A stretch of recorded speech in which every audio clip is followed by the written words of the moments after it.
Hello everyone, তোমরা সবাই কেমন আছো? আশা করি তোমরা খুবই ভালো আছো। তো চলে এসেছি আর একটা অন্য ভিডিও নিয়ে। তো আজকে নিরামিষ, তাই জন্য ভাবলাম যে আলু আর পটল দিয়ে তরকারি বানাই। সেই জন্য প্রথমে আলু আর পটল আর টমেটোটা ভালো করে কেটে নিয়েছি। নেওয়ার পরে কড়াই তেল গরম করে আলুটা নুন হলুদ দিয়ে ভালো করে লাল লাল করে ভেজে তুলে নিয়েছি। দেওয়ার পর ওই তেলে আমি পটলটা নুন হলুদ দিয়ে মাখিয়ে রেখেছিলাম, দিয়ে সেটাও আমি ভালো করে ভেজে নিচ্ছি।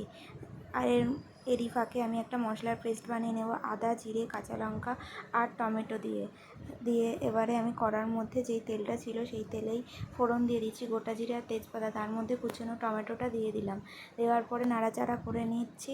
নেওয়ার পরে যে পেস্টটা আমি বানিয়ে রেখেছি সেটাও দিয়ে দিয়েছি, দিয়ে ভালো করে মশলাটা কষাচ্ছি। মশলাটা কষাতে দেখি তেল ছেড়ে আসলে আগে থেকে ভেজে রাখা পটল আর আলুটা দিয়ে ভালো করে কষানো হয়ে যাচ্ছে। দিয়ে আমি অল্প অল্প জল দিয়ে কষিয়েছি। দেওয়ার পরে কষানোটা পুরোপুরি হয়ে যাওয়ার পর আমি জল দিয়ে দিচ্ছি, দিয়ে ঢাকনা চাপা দিয়ে রেখে দেবো।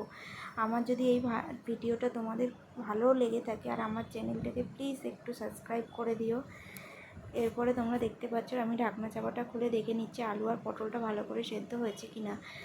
আলু আর পটল একদম সেদ্ধ হয়ে গেছে, এর জন্য আমি একটু তরকারির ঝোলটা ফুটতে দিচ্ছি। দিয়ে এবার গরম মশলা দিয়ে আমি তরকারিটা নামিয়ে নেব। Thanks for watching. আমার এই ভিডিওটা ভালো লাগলে প্লিজ একটা লাইক আর শেয়ার